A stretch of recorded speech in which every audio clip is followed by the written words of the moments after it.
नमस्कार श्रोताओं, शाम के ठीक 7:20 हुए हैं और ये समय है आपके अपने कार्यक्रम स्पोर्ट्स स्कैन का। आज की स्पोर्ट्स स्कैन के इस एडिशन के साथ मैं हूं आपका होस्ट और दोस्त सिद्धार्थ सिंह और तमाम खेल खबरों पर विस्तार से चर्चा करने के लिए हमारे साथ स्टूडियो में आ चुके हैं वरिष्ठ खेल पत्रकार राकेश राव। राकेश, स्पोर्ट्स स्कैन कार्यक्रम में आपका स्वागत है। शुक्रिया सिद्धार्थ। सबसे पहले नजर डालते हैं अब तक के मुख्य समाचारों पर। मैड्रिड ओपन टेनिस टूर्नामेंट में आज पुरुष सिंगल्स और पुरुष डबल्स के फाइनल मुकाबले होंगे। बेलारूस की एरिना सबालेंका ने दुनिया की नंबर 1 महिला टेनिस खिलाड़ी ऑस्ट्रेलिया की एश्ले बार्टी को हराकर मैड्रिड ओपन का खिताब जीता। हॉकी के पूर्व दिग्गज खिलाड़ी एम के कौशिक और रविंद्र पाल सिंह का कोरोना से निधन। और भारतीय निशानेबाज क्रोएशिया में 20 मई से शुरू हो रही यूरोपीय शूटिंग चैंपियनशिप और 22 जून से होने वाली विश्व कप प्रतिस्पर्धा में अपनी चुनौती पेश करेंगे। और इस समय स्पेन में मैड्रिड ओपन टेनिस टूर्नामेंट चल रहा है और आज इसमें पुरुष सिंगल्स और पुरुष डबल्स के फाइनल मुकाबले खेले जाएंगे। क्या कुछ होने वाला है इन मुकाबलों में, बता रहे हैं हमारे सहयोगी विशाल शर्मा। आज सभी टेनिस प्रेमियों की निगाहें मैड्रिड ओपन के पुरुष सिंगल्स और डबल्स मुकाबलों पर लगी होंगी। पुरुष सिंगल्स में विश्व रैंकिंग में 6 नंबर के खिलाड़ी जर्मनी के अलेक्जेंडर ज्वेरेव जूनियर और दुनिया में 10वें स्थान पर काबिज इटली के मेटेओ बेरेटिनी आमने सामने होंगे। ज्वेरेव ने सेमीफाइनल में चौथी रैंकिंग वाले ऑस्ट्रिया के डोमिनिक थीम को 6-3, 6-4 से हराया। दूसरे सेमीफाइनल में बेरेटिनी ने नॉर्वे के कैस्पर रूट को 6-4, 6-4 से हराकर फाइनल में प्रवेश किया। साल का अपना दूसरा खिताब जीतने की कोशिश में ज्वेरेव ने इससे पहले अंतिम 8 मुकाबले में लाल बजरी के बादशाह कहे जाने वाले नडाल को 6-4, 6-4 से हराया था। पुरुष डबल्स में स्पेन के मार्सेल ग्रेनोलर्स और अर्जेंटीना के होरासियो जेबोलोस की जोड़ी का मुकाबला क्रोएशिया के मैट पेविक और निकोला मैक्टिक की जोड़ी के साथ होगा। अभी देखना दिलचस्प होगा कि आज मैड्रिड ओपन का खिताब किस खिलाड़ी के नाम होता है। Vishal Sharma, sports scan. और जिस तरीके से अलेक्जेंडर ज्वेरेव और इटली के मेटेओ बेरेटिनी आज आमने सामने होने वाले हैं, क्या कुछ लगता है राकेश आपको क्या होने वाला है? देखिए, मुझसे पूछा जाए तो मैं तो यही कहूंगा कि लाइक ज्वेरेव जो है उनका फॉर्म और उनकी कंसिस्टेंसी डेफिनेटली उनके लिए ही, मतलब इस पर्टिकुलर मैच में मुझे लगता है कि उनके फेवर में जाने वाला है ये, क्योंकि जिस अंदाज से वो खेल रहे हैं और अगर आप देखिए 2 अपने से ऊपर के खिलाड़ियों को हरा के आप अगर अपना खिताबी मैच खेल रहे हैं तो नेचुरली आपके साथ एक कॉन्फिडेंस लेवल आपका बिल्कुल अलग रहता है जी। और वो भी अगर आपने उस टूर्नामेंट में राफेल नडाल जैसे खिलाड़ी को हराया हो, जो कि क्ले कोर्ट स्पेशलिस्ट ही माने जाते हैं, उनसे बड़ा प्लेयर पूरे हिस्ट्री में कोई नहीं है, तो उतने बड़े खिलाड़ी को अगर आपने उसी टूर्नामेंट में 6-4, 6-4 से हराया है और एक सेट भी नहीं दिया, और नेचुरली आपका जो है कॉन्फिडेंस लेवल कमाल का है। और अगर हम ये भी देखें कि 2017 से जिस कंसिस्टेंसी से वो खेल रहे हैं, वर्ल्ड के टॉप 10 खिलाड़ियों में उनकी गिनती होती है और जीतने और यहां तक पहुंचने के लिए देखिए, अगर आप नडाल को भी हरा दिया और थीम को भी हरा दिया तो 2 बड़े खिलाड़ी हैं जो कि खिताबी रेस में उनका नाम इनसे पहले आता था, लेकिन दोनों को हरा के पहुंचे हैं फाइनल में। तो बिल्कुल इस समय जबरदस्त फॉर्म में हैं ज्वेरेव और उनको टक्कर देने के लिए मेटेओ बेरेटिनी भी बिल्कुल पूरी तरह से तैयार हैं और मुझे लगता है कि बहुत ही अहम और बहुत ही दिलचस्प ये मुकाबला होगा। इसके अलावा अगर हम पुरुष डबल्स की बात करें तो पुरुष डबल्स में स्पेन के मार्सेल ग्रेनोलर्स और अर्जेंटीना के होरासियो जेबोलोस की जोड़ी जो है उसका मुकाबला क्रोएशिया के मैट पेविक और निकोला मैक्टिक की जोड़ी से होने वाला है और ये मुकाबला भी बड़ा काफी लोगों की नजरें इसमें है और एक अच्छा मुकाबला देखिए, क्रोएशियन पेयर है, थोड़ा टफ है, physically they are much stronger, लेकिन ये भी है कि देखिए फाइनल तक आते आते आप में कितना स्टीम बाकी है जी, क्योंकि क्ले आपके एनर्जी लेवल्स बहुत खींच लेती है, तो इसमें फिजिकल फिटनेस जो है और खासकर उन खिलाड़ियों की जो रेगुलर सिंगल्स नहीं खेलते हैं, क्योंकि डबल्स में आपकी जो एनर्जी लेवल्स है उसकी मांग कम है जी, सिंगल्स में बहुत ज्यादा होती है, तो आपकी ट्रेनिंग उसी हिसाब से होती है और आप उसी हिसाब से खेलते हैं। लेकिन जैसे आप डबल्स में देखेंगे जी, तो हमने हमेशा देखा है कि वहां पे कंसिस्टेंसी कम है, जो खिलाड़ी की जो रैंकिंग है वो थोड़ी कम भी होगी, लेकिन उस दिन वो अपने से बड़े खिलाड़ी की जोड़ी को हरा देते हैं। तो इसीलिए मैं जो क्रोएशियन पैर है जी, उनको मैं कम नहीं आंक रहा हूं। बिल्कुल। और इससे पहले बेलारूस की एरिना सबालेंका ने दुनिया की नंबर 1 महिला टेनिस खिलाड़ी ऑस्ट्रेलिया की एशले बार्टी को हराकर खिताब जीता। बार्टी ने 2 सप्ताह पहले ही स्टटगार्ट में एक सेट हारने के बाद वापसी करते हुए सबालेंका को हराया था और ऐसा लग रहा था कि वो इसी लय को यहां भी कायम रखेंगी, लेकिन सबालेंका ने फाइनल में बार्टी को जिस तरीके से हराया है 6-0, 3-6, 6-4 से हराकर अपने करियर का ये 10वां खिताब जीत लिया। और बार्टी इससे पहले लाल बजरी पर 2 साल तक एक भी मुकाबला नहीं हारी थी, लेकिन बाजी जो है बाजी पलटती हुई नजर आई। देखिए बार्टी जो है ऑब्वियसली ये मैच जीतने के लिए फेवरेट थी, लेकिन अगर आप पहले ही सेट 6-0 से हार जाएं तो दिक्कत तो होगी आपको। लेकिन उसके बाद 6-4 के जो मतलब जो 6-3 से जो उन्होंने वापसी की और फिर वो लास्ट मैच बिल्कुल क्लोज किया, मतलब लास्ट जो सेट था। लेकिन इसमें इंटरेस्टिंग चीज ये थी कि सबालेंका इनसे अभी 2 टूर्नामेंट्स में हार चुकी हैं जी। एक लाइक पहले हारी वो इसी साल में क्वार्टर फाइनल मुकाबला था मियामी ओपन का जी, उसमें हारी। उसके बाद लास्ट वीक अभी जैसे आपने कहा कि लाइक स्टटगार्ट में हारी, वो मेरे ख्याल से मार्च 25 तारीख के आसपास की बात है। तो उसके बाद अभी ये वाला टूर्नामेंट, तो उम्मीद तो यही थी, लेकिन सबालेंका ने दिखाया कि 2 बार लगातार हारने के बावजूद जी तीसरी बार कमबैक किया उन्होंने। और ये जो आपने इस ओर हमने जो बात की कि 6-0 से जो पहला सेट उन्होंने हराया है जिस तरीके से, तो ये एक बहुत बड़ी बात है, क्योंकि 6-0 से जब आप किसी खिलाड़ी को हराते हो तो वो जी वो भी वर्ल्ड के टॉप खिलाड़ी को, तो ये भी आसान नहीं था, बहुत ही चैलेंजिंग मुकाबला था और कहीं न कहीं एक बड़ा उलटफेर भी हुआ है जिसे कह सकते हैं। बिल्कुल। और खिलाड़ियों की बात चल रही है और कोरोना की इस जंग में पूरा देश और पूरा विश्व जो है वो इससे लड़ रहा है। इसी महामारी में हमने बहुत सारे अपनों को खोया है। भारतीय हॉकी ने भी कोविड की वजह से 2 पूर्व दिग्गज खिलाड़ियों को खो दिया है। इसमें ओलंपिक स्वर्ण पदक विजेता टीम का हिस्सा रहे और पूर्व कोच M.K. कौशिक के साथ ही मॉस्को ओलंपिक के स्वर्ण पदक विजेता टीम के सदस्य रविंदर पाल सिंह का कोरोना से निधन हो गया है। आइए सुनते हैं हमारी सहयोगी अलका सिंह की ये रिपोर्ट। भारतीय हॉकी को एक बड़ी क्षति का सामना करना पड़ा है। एक ही दिन में हॉकी के 2 दिग्गज खिलाड़ी कोरोना से जिंदगी की जंग को हार गए। पूर्व हॉकी खिलाड़ी और कोच M.K. कौशिक 3 सप्ताह तक कोरोना से लड़ते रहे और कल उन्होंने अंतिम सांस ली। मॉस्को ओलंपिक 1980 में स्वर्ण पदक जीतने वाली टीम के सदस्य M.K. कौशिक ने बतौर कोच भारतीय पुरुष टीम को बैंकॉक एशियाई खेल 1998 में स्वर्ण पदक और महिला टीम ने दोहा एशियाई खेल 2006 में कांस्य पदक हासिल किया था। उन्हें 1998 में अर्जुन पुरस्कार और 2002 में द्रोणाचार्य पुरस्कार से सम्मानित किया गया था। भारतीय हॉकी टीम के पूर्व सदस्य और मॉस्को ओलंपिक 1980 के स्वर्ण पदक विजेता रविंदर पाल सिंह ने भी कोरोना से 2 सप्ताह लड़ने के बाद कल अंतिम सांस ली। उन्होंने 2 ओलंपिक के साथ 1980 और 1983 में चैंपियन ट्रॉफी, 1982 विश्व कप और 1982 एशियाई कप में भी हिस्सा लिया था। स्पोर्ट्स स्कैन कार्यक्रम की पूरी टीम की ओर से हॉकी के इन दोनों महान खिलाड़ियों को भावभीनी श्रद्धांजलि। Alka Singh, sports scan.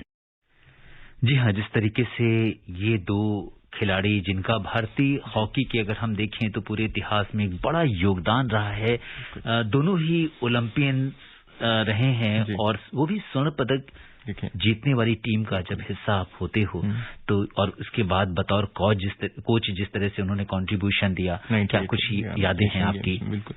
देखिए कौशिक जी को मैं बहुत सालों से बहुत करीब से जानता हूँ। बहुत ही अच्छे इंसान और बहुत की मतलब अपने इतना उनको ज्ञान गेम का, एक तो सक्सेसफुल तो खैर थे ही थे, लेकिन उन्होंने अपना ज्ञान बांटा है।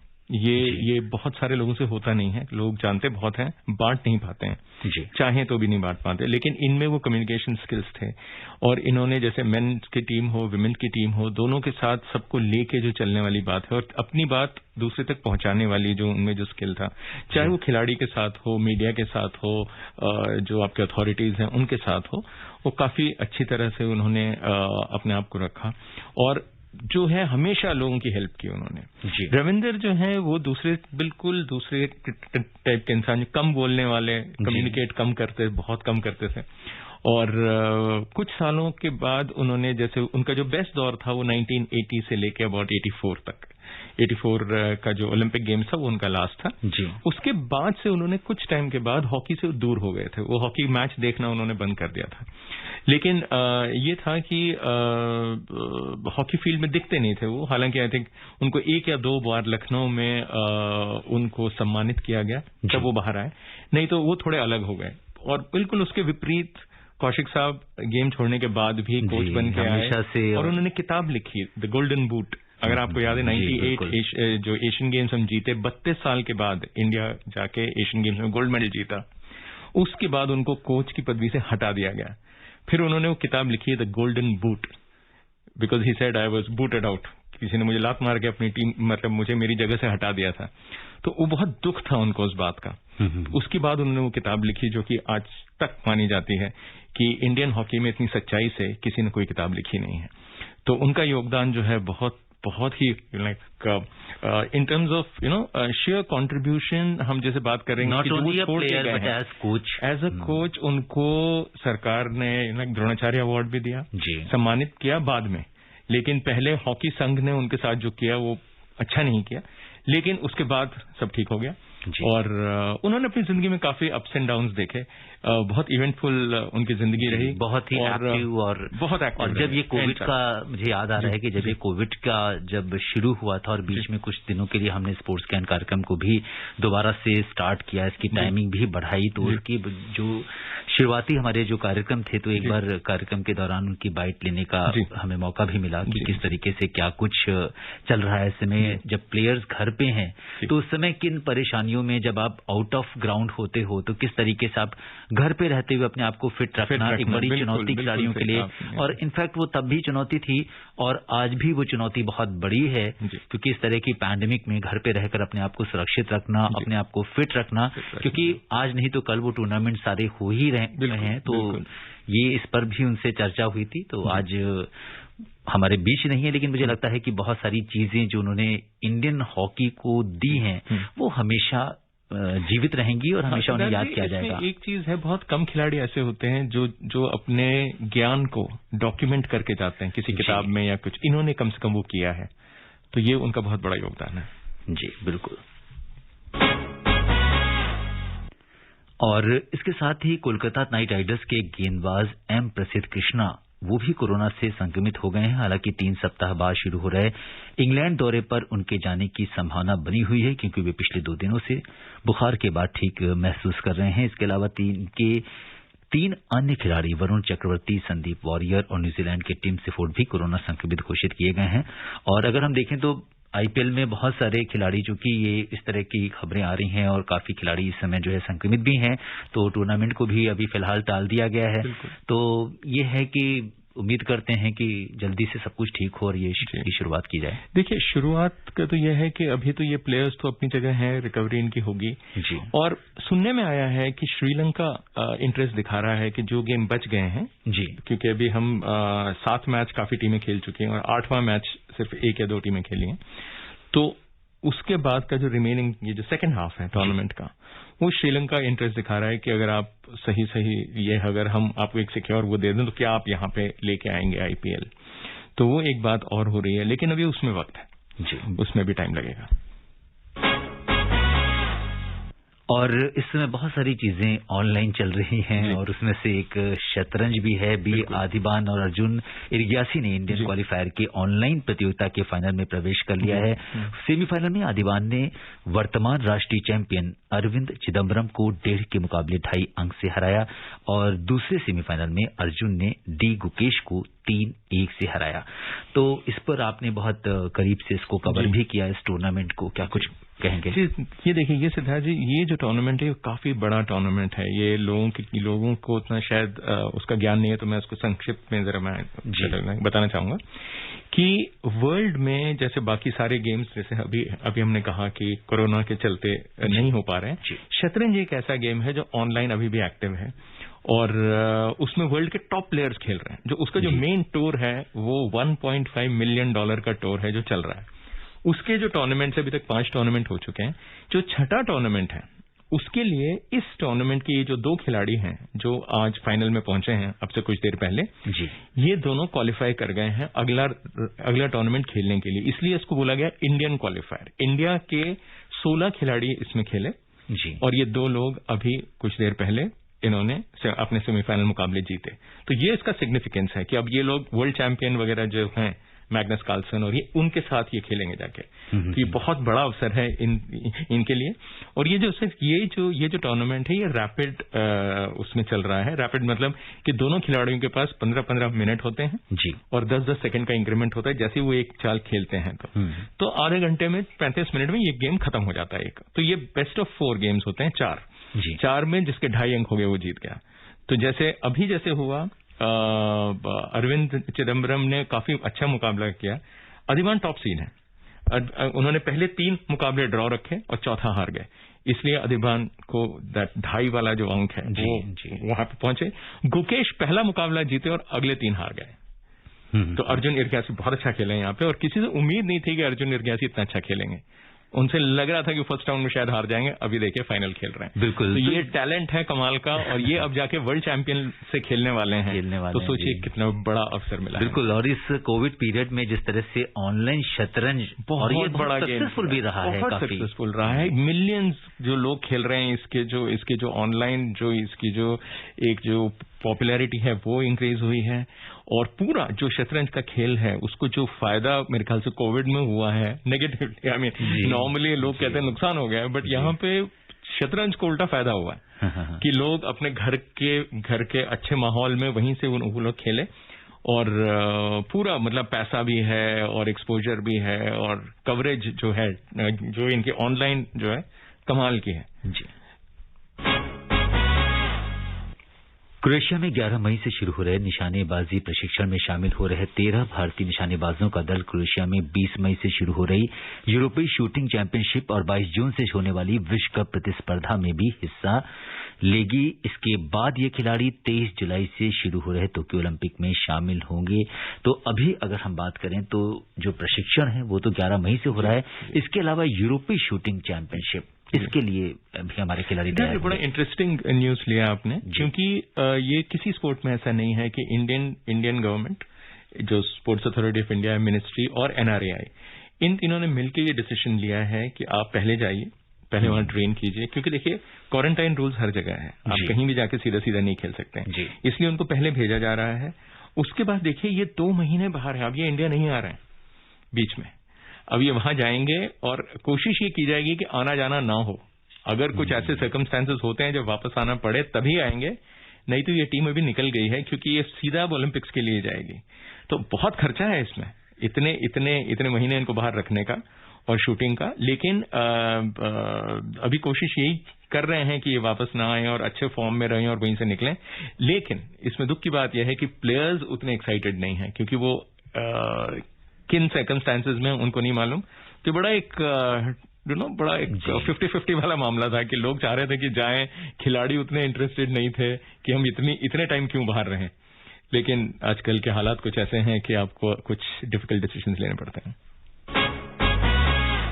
और चलते चलते एक बड़ी ही इंटरेस्टिंग खबर है। वो कहते हैं कि कुछ खिलाड़ी ऐसे होते हैं, वो जब मैदान पे होते हैं तब भी लोगों के स्टार होते हैं, और जब वो मैदान के बाहर होते हैं, उनसे दूर होते हैं, तो भी उनके फैंस उनका उतना ही सम्मान करते हैं। हम बात कर रहे हैं अमेरिका के पूर्व स्टार बास्केटबॉल खिलाड़ी माइकल जॉर्डन की, जिनकी पुरानी जर्सी को 10 करोड़ रुपए में नीलाम किया गया है। तो फैंस होते हैं, फैंस देखिए कलेक्टर्स जो होते हैं वो चीजों को ऐसे ही लेते हैं, उसमें उस शर्ट की कीमत नहीं देखी जाती, वैल्यू देखी जाती है। तो उसकी वैल्यू डेफिनेटली उनको लगता है कि 10 करोड़, क्योंकि ये जो जर्सी है 23 नंबर की blue and white tar hill Jersey को पहनकर जॉर्डन ने NCAA player of the year का खिताब जीता था, इसलिए इसकी जो इम्पोर्टेंस है वो काफी बढ़ गई थी। बिल्कुल। और श्रोताओं, समय हमें अनुमति नहीं दे रहा है कि हम कुछ और खेल खबरों पर चर्चा करें। राकेश, तमाम खेल खबरों पर चर्चा करने के लिए आपका बहुत बहुत धन्यवाद। शुक्रिया। श्रोताओं, स्पोर्ट्स कैन में आज के लिए बस इतना ही। अगर आप इस कार्यक्रम को दोबारा सुनना चाहते हैं तो लॉग ऑन कर सकते हैं हमारी वेबसाइट newsonair.com पर। कल शाम 7:20 पर दोबारा मुलाकात के वादे के साथ इजाजत दीजिए अपने होस्ट और दोस्त सिद्धार्थ सिंह को। तब तक के लिए नमस्कार।